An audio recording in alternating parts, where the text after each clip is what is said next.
जरूरत था मैं नहीं हूँ यहाँ। मैंने तवे पे नमक भुनवाया, 2 चुटकी नमक, 1 कटोरी पानी पकवाया, आधा चौथाई कटोरी पानी जब रह गया उसको पिलवाया, 3 बार पिलवाया तो वो ठीक होगी बिल्कुल। और फिर एक दिन मिली मुझे ट्रॉफी दे रही थी इनाम में, टॉफ़ी दे रही थी, उनके याद नहीं आया कौन है ये। मैंने कहा मैं नमक वाला वैद्य हूँ। अच्छा। तुरंत पहचान लिया, नमक के अंदर इतने गुण है, नमक से ही हम हजारों बीमारी ठीक कर देते हैं। नमस्कार, आप देख रहे हैं न्यूज़ नेशन फास्ट और मैं हूं आपके साथ नरेंद्र खटाना। इस टाइम हम गाज़ियाबाद में मौजूद हैं और हमारे साथ वैद्य जी बैठे हुए हैं जो जीतराम शास्त्री जी हैं। काफ़ी बुजुर्ग व्यक्ति हैं और काफ़ी तजुर्बे वाले हैं। और बात की जाए आयुर्वेद की तो आयुर्वेदिक पहले से ही फर्स्ट श्रेणी में रहा है और रहेगा भी, क्योंकि लोगों ने कुछ समय पहले आयुर्वेद पर विश्वास करना ही छोड़ दिया था, लेकिन फिर दोबारा से जो आयुर्वेद पर विश्वास किया जा रहा है। तो वैद्य जी हमारे साथ मौजूद हैं और बताएंगे कि आखिर जड़ी बूटियों में क्या दम है भी या नहीं है, क्योंकि कुछ लोगों का विश्वास है कि जड़ी बूटियों में दम है, लेकिन कुछ लोगों का विश्वास है कि घास फूस है, कुछ नहीं है। तो वैद्य जी जय श्री राम। नमस्ते। वैसे तो सौभाग्यवश ये जो हैं शाही वंश का है लड़का और इसका गोत्र खटाना है, क्योंकि अफ़गानिस्तान के जो राजा थे शकुनी वगैरह वे खटाना थे। उनके वंशज महाराजा रणजीत सिंह जो देव जो समथर के राजा हैं, नेपाल नरेश के यहाँ ब्याहे हैं, वो खटाना वंश है, उन्हीं वंश से ये हैं शाही वंश खटाना। तो इनको तो वैसे भी आयुर्वेद से यूँ जुड़े हुए हैं कि इनके अफ़गानिस्तान में ऐसी जड़ी बूटियाँ होती थीं जो कटी हुई गर्दन को जोड़ देती थी जी। आज भी जड़ी बूटियों में दम है। यदि किसी को लगता है कि दम नहीं है तो जो माँ पर नड़े पुराने हो जाते हैं, जब वो किसी के बस की चढ़ाने नहीं है, तो नखचिकनी नाम की एक बूटी है जी। यदि आपने एक मटर बराबर खाने से पहले खा ली तो आपका हवाई जहाज़ बना देगी वो, इतनी उच्च कोटि की, और आपको हवा में उड़ा देगी। किंतु उसको गुड़ के साथ खिलाते हैं हम और माँ नड़े कुछ दिन में ठीक हो जाते हैं, खाना खाने के बाद ली जाती है। इसी प्रकार से जो गठिया बाय है जो हम भोजन करते हैं, उसका आधा पका हुआ रस आमाशय में संचित हो जाता है और वायु के रथ पर बैठकर वायु के द्वारा शरीर की नस नाड़ियों में जब घूम जाता है तो गठिया बाय हो जाती है। आज हमारी बहन बेटियों को बहुत परेशानी है। अभी मेरे पास एक मेरी ही बेटी चली आई, उसको गठिया बाय है। मैंने कहा अब तुझको ठीक कर देंगे, अब लठिया पकड़ के नहीं चलने की है। ऐसे ही हेपेटाइटिस सी है, हेपेटाइटिस सी का हम चुटकियों में इलाज करते हैं। इसी प्रकार से जो हाई ब्लड प्रेशर है उसका कहीं चिकित्सा नहीं है, एलोपैथी में तो है ही नहीं। और दूसरे हमारे पास अभी एक पेशेंट आए हैं, ये पेशेंट का नाम है गोपी कृष्ण पांडे, कानपुर से, जो मोदी जी के सलाहकार हैं। इनके लड़के को गाल में कैंसर हो गया। मैंने कहा मैं तो पकड़ूँ नहीं इस मरीज को, क्योंकि आप तो बड़े आदमी हैं, कहाँ कहाँ आपने दिखाया होगा। बोला सब फेल हैं, सब एलोपैथी फेल, आयुष फेल। मैंने कहा तो ठीक है, जब ऐसी बात कह रहे हो तो मैं पकड़ लेता हूँ। अब उनको फ़ायदा है, वो गोपी कृष्ण पांडे हैं जो गृह मंत्रालय में हैं, आप उनसे बात कर सकते हैं। दूसरी बात, जड़ी बूटियों की बात यह है कि 9 लाख जड़ी बूटियाँ हैं जो 75% समुद्र में और 25% जो हैं वो बाहर ज़मीन पे और समुद्र में हैं, 25% ज़मीन के ऊपर हैं। तो इनमें से इतनी जड़ी बूटियां हैं कि आयुर्वेद को तो पढ़ाई नहीं जाती, 500 जड़ी बूटी पढ़ाई जाती हैं और 1100 तो एक ही वनस्पति की वैरायटी हैं। लेकिन वैद्य जी अगर 500 जड़ी बूटियों के बारे में पढ़ाया जाता है तो फिर बाकी जड़ी बूटियों का ज्ञान कैसे होता है? उनको ज्ञान होता ही नहीं है, उनको ज्ञान नाम की चिड़िया ही उनके पास नहीं है। केवल 500 जड़ी बूटी में वे 100 भी नहीं जानते मेरे भाई जी। और हमने फ्री में पढ़ाया आयुर्वेद। कौन कहता है आयुर्वेद डिग्री का विषय है? पहले चरक सुश्रुत धन्वंतरी पे कौन सी डिग्री थी? और ये तो भारत की प्राचीन परंपरा, विरासत, रीति रिवाज और धरोहर है, मौलिक अधिकार हैं हमारे पास जामुन का पेड़ है तो खरीदारी हम करेंगे, हम बेचेंगे उसको शुगर वालों को। कौन है जो शुगर की दवाई बना के उनको बेचेगा? ये कोई डिग्री का विषय नहीं है। क्या आयुर्वेद की दवाई बिना डिग्री के बेच सकते हैं? क्यों नहीं बेच सकते? हम अगर सरकार ने छापा मारा तो? सरकार छापा मारेगी क्या घाटपुर पे? हम तो पीपल के पेड़ से हजारों लोग की हमने बाईपास सर्जरी जो ठीक कर दी। और हमने दूब घास के द्वारा हम दावा करते हैं कि हाई ब्लड प्रेशर ठीक हो जाएगा, कितनी ही बीमारी कर देंगे दूब घास से। सरकार दूब घास की जिम्मेदार मालिक है। अरे सरकार भगवान ने पैदा करी है, हमारे लिए पैदा करी, हम लोग नाड़ी वैद्य हैं। नाड़ी वैद्य सरकार के पास होते कौन हैं? नाड़ी वैद्य बना दे सरकार, हम डिग्री ले लेंगे। फिर डिग्री तो हम देंगे ना। आयुर्वेद की परिभाषा हम जानते हैं, आयुष थोड़ी जानता है। आयुष तो ऑफिसर है। इस प्रकार से जो है जड़ी बूटियों में दम इतना है कि आम की गुठली हैजे को ठीक कर देती है, आम की गुठली लिकोरिया को ठीक कर देती है, आम की गुठली जो है हमारी आंतों को ठीक कर देती है, गर्मी की बीमारियों को ठीक कर देती है। आम की गुठली में इतना दम है।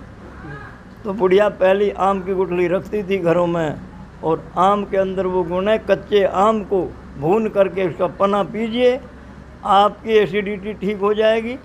और आम का जो मीठा अचार है वो अचार नहीं है, वो मुरब्बा है, उसको खाइए, उससे एसिडिटी ठीक होगी, गैस ठीक हो जाएगी।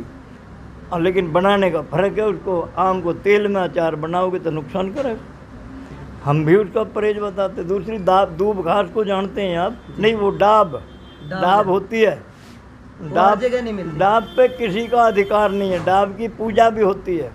डाब को उबाल करके उसका हम पानी बनवाते हैं, और पानी को 3 दिन पीने से गर्मी की सभी बीमारियां ठीक हो जाती। शीशम के पेड़ पे किसी का अधिकार नहीं है।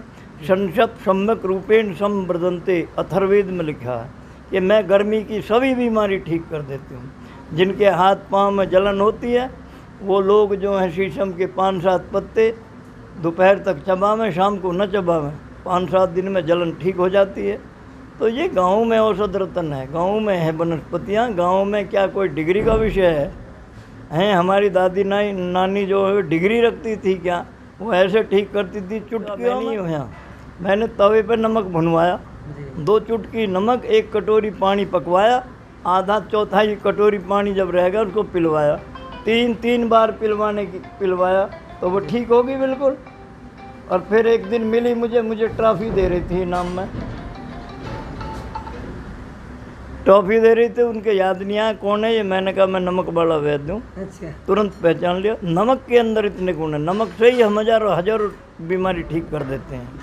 और नमक से हम लो ब्लड प्रेशर ठीक कर देते। लो ब्लड प्रेशर एलोपैथी में ठीक नहीं होता। एक दवाई बतलाता हूँ, जीरा भून लीजिए 50 ग्राम, याद रखना। उसमें थोड़ा सा मीठा मिलाओ जैसे चीनी, और गर्म पानी से एक फंकी मारो, 5 मिनट में लो ब्लड प्रेशर ठीक। और मेरा एक दिन के लिए होगा, परमानेंट के लिए? परमानेंट ठीक हो जाएगा तो उसके अंदर सरंग भस्म मिलानी पड़ेगी 5 ग्राम। बस उसको रोज़ाना लीजिए, तो थोड़े दिन लीजिए, फिर होगा ही नहीं लो ब्लड प्रेशर। तो लो में मर जाते हैं आदमी। तो महाराज जी एक विषय हो रहा है, क्योंकि सबसे ज़्यादा ना गैस के मरीज और हार्ट अटैक के मरीज ज़्यादा पाए जा रहे हैं। तो उसके लिए कोई ऐसी चीज़ बताइए, घरेलू उपाय जो थोड़ा बहुत उस पर कंट्रोल किया जाए। ऐसा है खटाना जी, उसके लिए कोई दवाई नहीं है। जो रात को 7 बजे के बाद खाना खावेगा उसे मरना ही पड़ेगा। और उसकी शुगर कभी ना ठीक हो, क्योंकि इसकी पैंक्रियाज 7 बजे बंद हो जाती है। कई वनस्पति बंद हो जाती हैं 7 बजे, फूल बंद हो जाते हैं। तो भैया समय पे खाना खावे, और खाना खाते समय बीच में ज़रूर पानी पिए। ये बीच में अगर पानी नहीं पिया तो काहे से घूमेगा वो खाना? गैस तो बनेगी। अब जब तुम बीच में पानी पियोगे तो डकार आवेगी, गैस तो निकल गई, अब बनेगी कहाँ? कहते हैं कि 1 घंटे बाद पानी पीना चाहिए। हाँ, ये जो नवीन डॉक्टर है ना, जो अपने को डॉक्टर कहते हैं, वैद्यों से चिढ़ते हैं, वो लोग कहते हैं कि 1 घंटे में पानी पी, बिल्कुल ठोस तह लगा के खा जा। यानी पेट के 3 हिस्से हैं, अन्न का हिस्सा, जल का हिस्सा और हवा का हिस्सा। मैं हवा के को भी भर ले अन्न से ही, और जल के को भी अन्न से ही भर ले, और फिर जो लेट जा, और फिर गैस बनेगी तो उसे सिलेंडर भर फिर। हाँ, डॉक्टरों की बात है, डॉक्टरों को विज्ञान की परिभाषा नहीं आती। मेरा ये भी कहना, अगर एक भी डॉक्टर विज्ञान की 2 परिभाषा बता दे तो 10,000 रुपये दूंगा। भारत की बात है ये केवल यहाँ की बात नहीं। मैं आपका बहुत बड़ा चैनल है आपका, चैलेंज है, ये चैलेंज है कि अगर आयुर्वेद की परिभाषा बता दे कोई, आयुष वाला 2, 3, 4, अगर कोई डॉक्टर विज्ञान की 3 परिभाषा बता दे, प्रकृति की परिभाषा बता दे, संस्कृति की परिभाषा बता दे, कोई पीएचडी की परिभाषा बता दे, शिक्षा का भट्टा बैठे पड़ा है। ये मोदी जी को अभी जल्दी से शिक्षा तो सुधार कर देना चाहिए, एक पीढ़ी सुधर जाती। अब एक पीढ़ी इनके रहते रहते बिगड़ गई, क्योंकि सीबीएसई का जो ठग है उसके साथ मैकाले लगे हुआ। मैकाले ने भारत की शिक्षा का भट्टा बैठा दिया। वो अपने पिताजी से कह के आया था कि मैं भारत के लोगों को, युवाओं को काले अंग्रेज बना के आऊँगा, और बना दिए उसने काले अंग्रेज। अरे एक बात बताइए, जो सीबीएसई में पढ़ता है उसे ना माँ की सेवा, ना पिता की सेवा, ना गुरु की सेवा, ना भगवान की सेवा, कुछ नहीं पढ़ाया जा रहा। और भैया वो जब अफसर बनेगा तो ठगे ही ठगेगा। इसलिए जब शिक्षा में जब तक सुधार नहीं होगा तब तक अपराध नहीं रुकेंगे। और मैंने सुना है, एक दिन अखबार में पढ़ा था, हमारा कोई सुप्रीम कोर्ट के सर्वोच्च जज कह रहे थे कि जब तक धर्म पर प्रतिबंध नहीं लगेगा अपराध नहीं रुकेंगे। अरे बता, इतनी बुद्धि है भाई तुम्हारे अंदर, तुमको धर्म की परिभाषा पता नहीं, धर्म पे प्रतिबंध लगा रहे हैं, अधर्म को बढ़ा रहे हैं, और जब अपराध रुकेंगे।